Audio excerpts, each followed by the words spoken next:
Ein Wiedersehen mit Genua und das so schnell, diesmal in der Coppa Italia. Wir steigen also ein in den italienischen Pokal Achtelfinale. Bislang haben sich so, was ich gesehen habe, alle Favoriten durchgesetzt.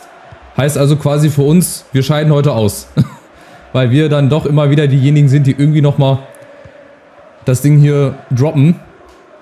Und gefühlt dann irgendwie ausscheiden. Aber ich bin mal guter Dinge. Wir haben jetzt Lukaku als neuen Stürmer, der hat schon mal gut funktioniert. Wir haben 3-1 gegen Florenz gewonnen, haben 5 Punkte Vorsprung. Das heißt, ich werde dann wahrscheinlich gegen den AC Mailand ein bisschen durchwechseln, weil hier spielt jetzt heute nochmal die beste Elf.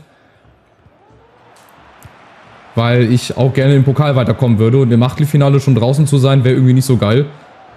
Von daher alles, ist abseits, auch wenn das ein schönes Tor ist. Schade, Lukaku.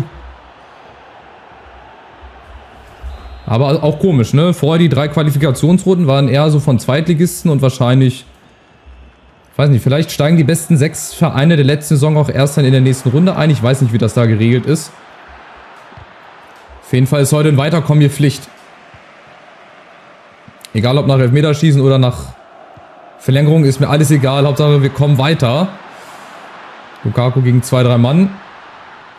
Jetzt ist hier keiner frei. Kulusewski, da muss Pogba einlaufen. Da kommt er, da ist Pogba. Schöner Schuss. Aber leider zu zentral. Nee, da kommt Talisca hin, der jetzt schon wieder spielt. Oder der jetzt halt spielt von Anfang an. Gute Ecke, Bremer, aber zu zentral. Nächste Chance.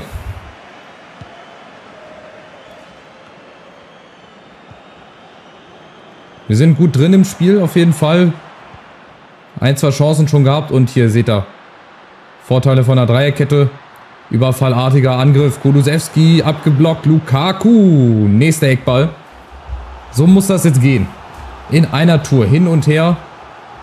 Oder beziehungsweise nur hin, nicht her. Damit die gar nicht mehr wissen, wo vorne und hinten ist. Gesa. Aber wieder zu zentral. Die kommen die Woche alle ans Kopfballpanel, dass die mal ein bisschen üben. Genua wieder im 4-4-2 unterwegs. Vorne wieder mit Jeboa, der gegen uns auch zweimal getroffen hat. Also gut 8 geben auf den, aber auch gut 8 geben auf unseren Stürmer. Lukaku. Der sich auch immer mal wieder fallen lässt. Das habe ich jetzt bei Vlahovic selten gesehen, dass er sich auch mal fallen lässt, dass er auch mal stehen bleibt und nicht einfach blind durchläuft. So vom Gefühl jetzt her, das ist sein zweites Spiel. Bei Vlahovic gab es das bestimmt auch schon, aber da habe ich nicht so drauf geachtet. Aufgepasst, Castells muss kommen, jawohl. Also bislang sehr, sehr einseitiges Spiel, aber es fehlt noch das Tor.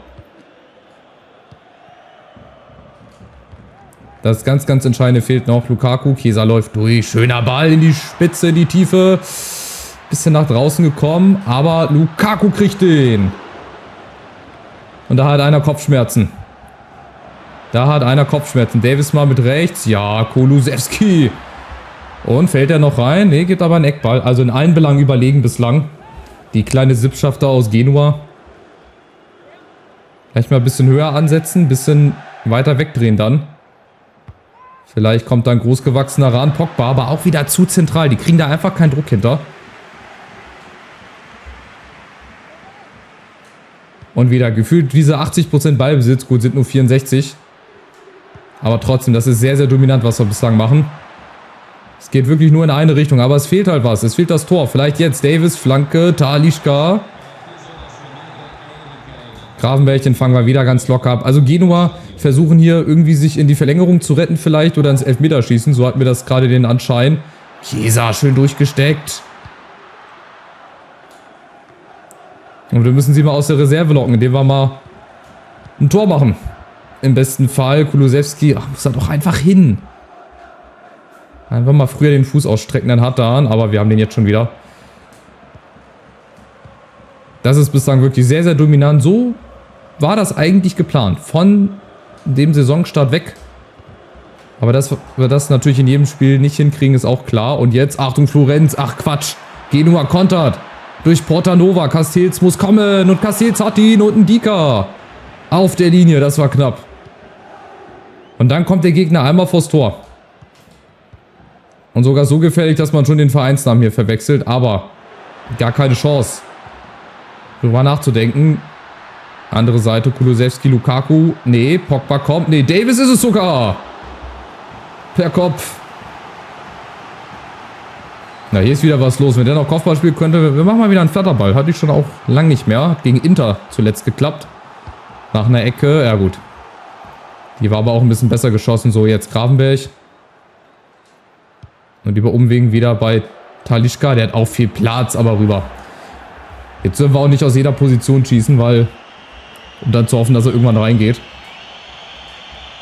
Wird auch so eine Art Geduldsspiel. Wir haben die Chancen, die haben auch einen guten Keeper hinten drin. Der musste bislang aber jetzt nicht so großartig schwierige Bälle halten. Dreimal wurde er angeköpft. Aber Genua ist wieder vorne. Bremer ist aber auch dazwischen sehr gut. Mittelfeld steht eigentlich bislang. Achtung, Bremer fehlt. Da ist Bremer. Gravenberg steht da. Wo geht der denn hin? Einmal raus, Kulusewski kommt nicht ran, Dika aufgepasst, oh, steht da schlecht. Und die Chance kommt, Alaba! Und Castells hat den gerade noch so. War auch gefährlich, also die kombinieren sich hier durch. Wir verteidigen das auch dann da gerade nicht so gut, da waren wir auch wieder zu zweit unterwegs. Oh, Davis geht einfach weg. Von seiner Position. So, Ball abgefangen, vielleicht nochmal eine Chance, langer Ball, aber das wird beim 0-0, ja, bleiben. Eigentlich einseitig. Eigentlich müssen wir schon längst 2, 3 Tore hier gemacht haben, aber wir hätten auch hinten liegen können. So ist es halt immer. Bei uns Rom führt, Lazio führt, bislang auch da. Also die Favoriten. Mal kurz auf die Spielinfo geschaut. Das sind knackige 12 Schüsse zu 3. Aber steht halt leider 0-0. Das ist das, was mich so ein bisschen ärgert. Aber wir machen weiter. Wir machen weiter, wie in jedem Spiel. Irgendwann wird sich diese Chance oder die eine Chance vielleicht ergeben und dann sind wir auch da. Vielleicht ja jetzt sogar Gravenberg mit Chiesa. Der versucht zu starten. So, und jetzt der Konter. Burgsa. Laufen wir eigentlich alles gut zu und dann kommt er doch nochmal an. Alaba. Gut, sehr gut abgefangen. Und wieder neu sortiert. Das sieht doch wirklich gut aus hier. Wir überbrücken das Mittelfeld ganz gut. Anders noch als im Ligaspiel. Das sah wirklich sehr, sehr schwach und schlecht aus. Deswegen haben wir auch da 3-0 verdientermaßen verloren. Da kommt Chiesa. Nächste Chance. Chiesa nochmal mit dem Kopf.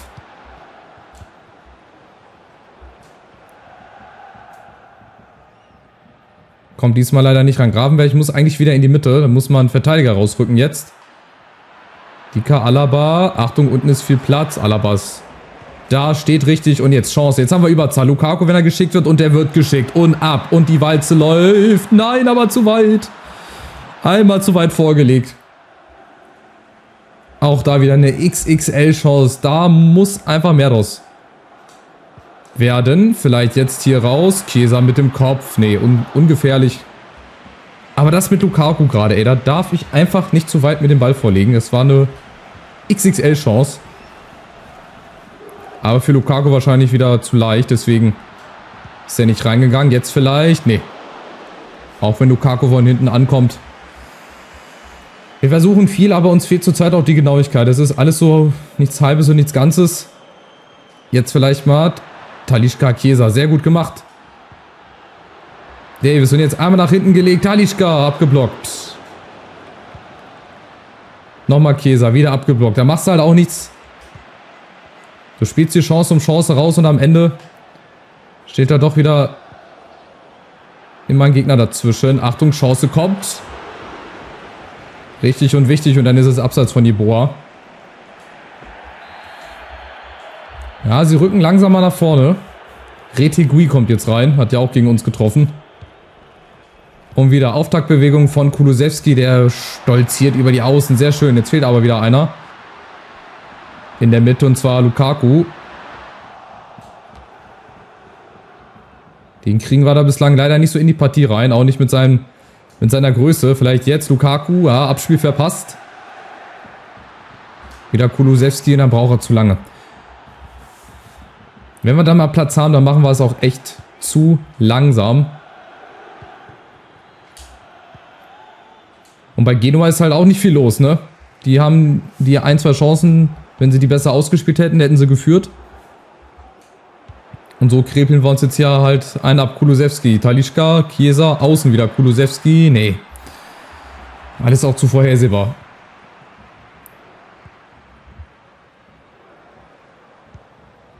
Aber die Lücken sind ja auch eigentlich da. Wenn wir das jetzt hier verteidigt kriegen, Achtung, kriegen wir nicht verteidigt.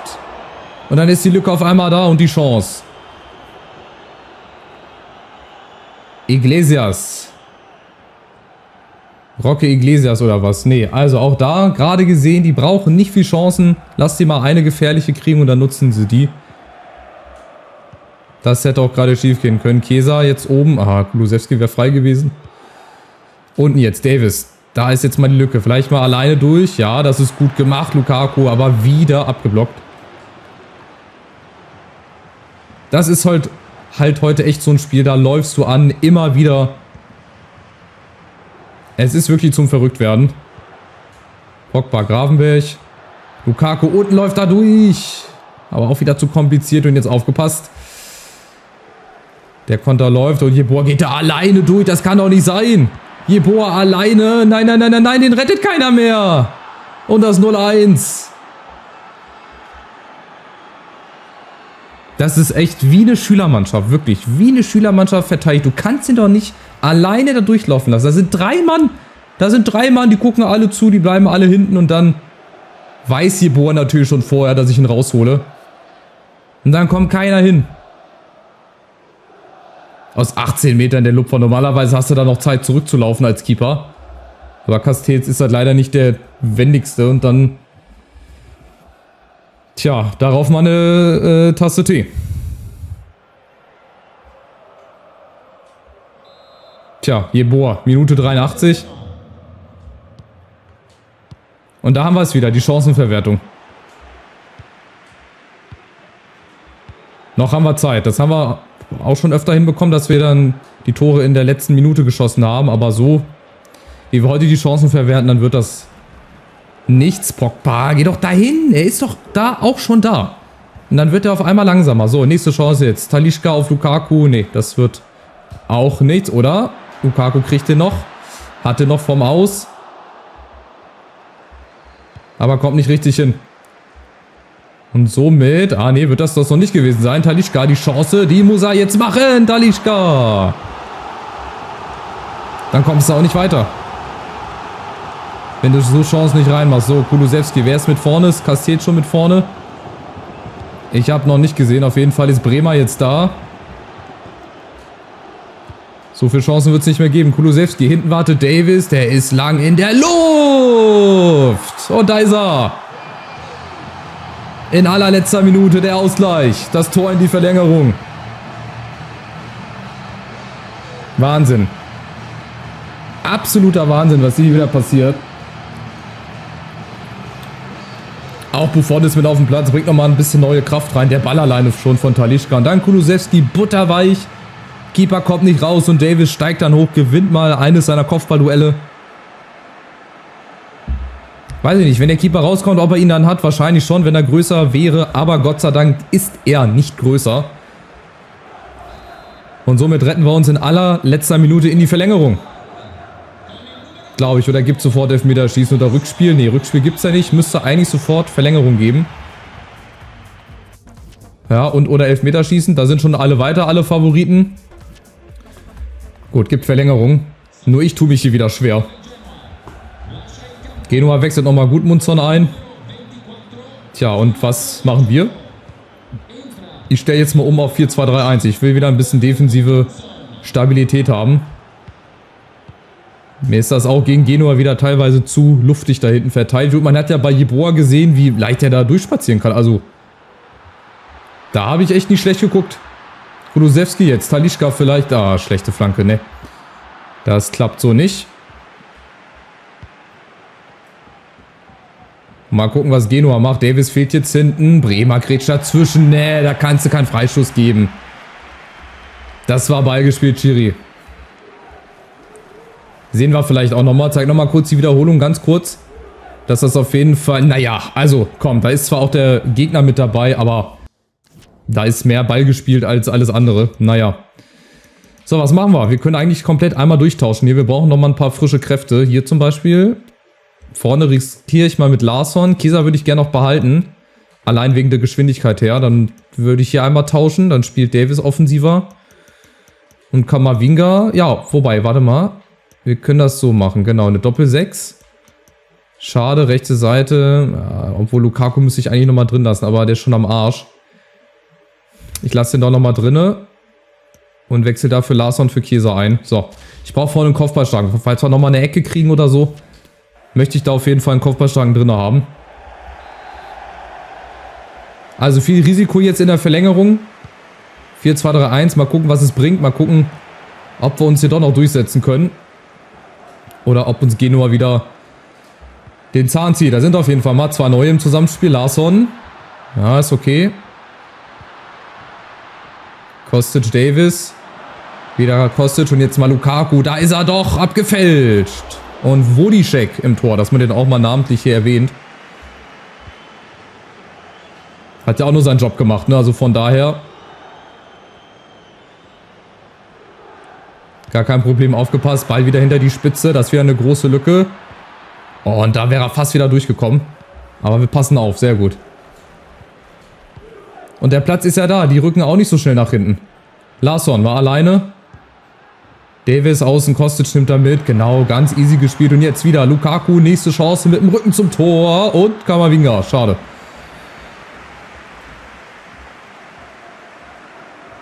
Es will noch nicht fallen, das zweite, aber es muss.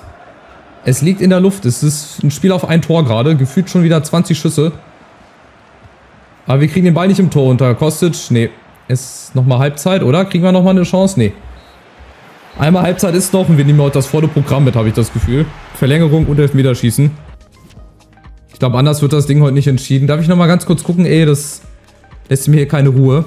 20:6 Schüsse, aber es ist nur 1-1. Scheiß auf die Statistik, ey. Scheiß auf die Schüsse. Wir müssen vorne die Dinger machen. Und natürlich auch hinten immer gucken, dass der Laden dicht bleibt. So, mal gucken. Irgendeine Chance wird doch noch hier vom Laster fallen. Komm, Lukaku. Aber so natürlich nicht. Aufpassen vorne. Yalcin.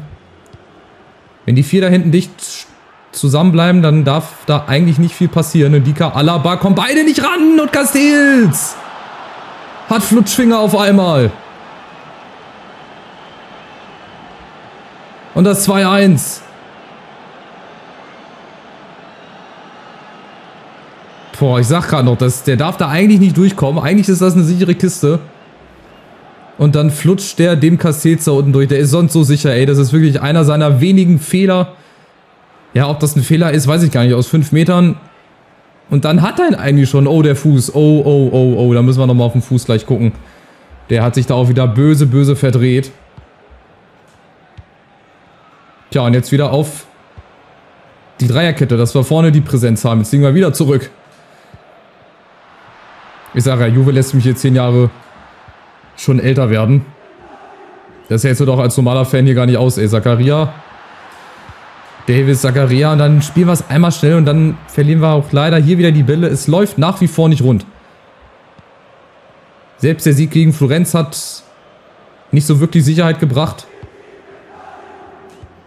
Das ist leider immer noch alles sehr zäh hier und ganz riskant, was wir machen. Und Yalcin hat jetzt die Chance, uns aus dem Pokal zu schießen und so ist es.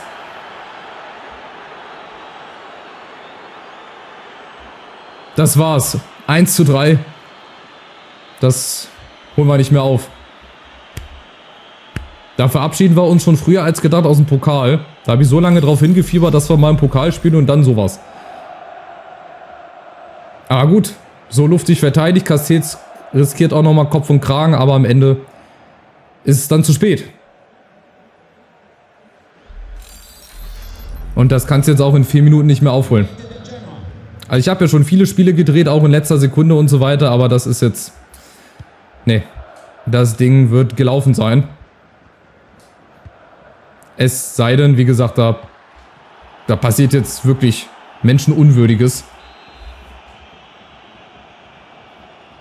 Aber warum nicht? Hat es ja so auch noch nicht gegeben. Kulusewski, aber ihr seht, die Schüsse werden geblockt. Das ist wieder so ein Spiel zum Mäusemelken. Du bist eigentlich besser und musst das Ding in 90 Minuten klar machen und dann bekommst du in der Verlängerung noch 2 Nackenschläge.